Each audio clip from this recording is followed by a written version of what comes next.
गिदोन और 300। एक समय की बात है, इज़राइल में लोग खुश नहीं थे। वे हमेशा चिंतित रहते थे क्योंकि दूसरे देश से कुछ दुष्ट लोग, जिन्हें मिद्यानवासी कहा जाता था, आते रहते थे और भोजन और चीजें ले जाते थे। इस्राएलियों को अपनी सहायता के लिए किसी बहादुर व्यक्ति की आवश्यकता थी।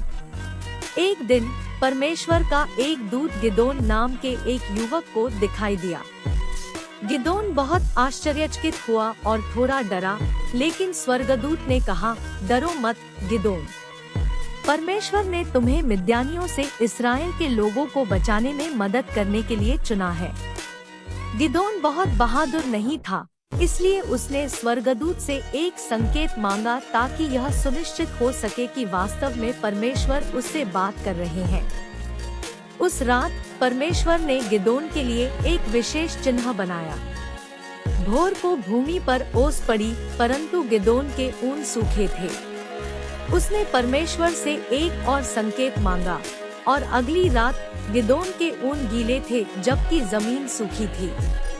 गिदोन जानता था कि परमेश्वर उसके साथ है। परमेश्वर की सहायता से गिदोन ने मिद्यानियों से लड़ने के लिए बहादुर लोगों की एक सेना इकट्ठी की। लेकिन परमेश्वर ने गिदोन से कहा कि बहुत सारे सैनिक हैं, इसलिए उसने उनसे एक झरने का पानी पीने को कहा। जो लोग कुत्तों की तरह पानी चाटते थे उन्हें वहीं रहने के लिए चुना गया और बाकी लोग घर चले गए। केवल 300 पुरुषों के एक छोटे समूह के साथ गिदोन मिद्यानियों का सामना करने के लिए तैयार था।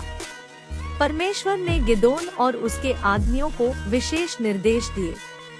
वे तुरहियां और मशालें खाली घड़ों में छिपाकर ले गए और आधी रात में मिद्यानियों के शिविर को घेर लिया।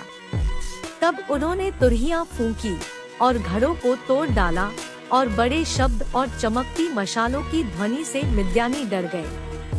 वे असमंजस में पड़कर भाग गए। इस्राएलियों ने युद्ध जीत लिया क्योंकि उन्होंने परमेश्वर पर भरोसा किया और गिदोन के नेतृत्व का पालन किया। लोग बहुत खुश थे और उनकी मदद करने के लिए परमेश्वर के आभारी थे। गिदोन एक नायक बन गया। गिदोन की घटना हमें सिखाती है कि जब हम भयभीत या अनिश्चित महसूस करते हैं, तब भी हम ईश्वर पर भरोसा कर सकते हैं और उसकी मदद से महान कार्य कर सकते हैं। यह हमें यह भी याद दिलाता है कि सबसे बड़ी सेना होने के बारे में नहीं है, बल्कि विश्वास रखने और परमेश्वर के मार्गदर्शन का पालन करने के बारे में है।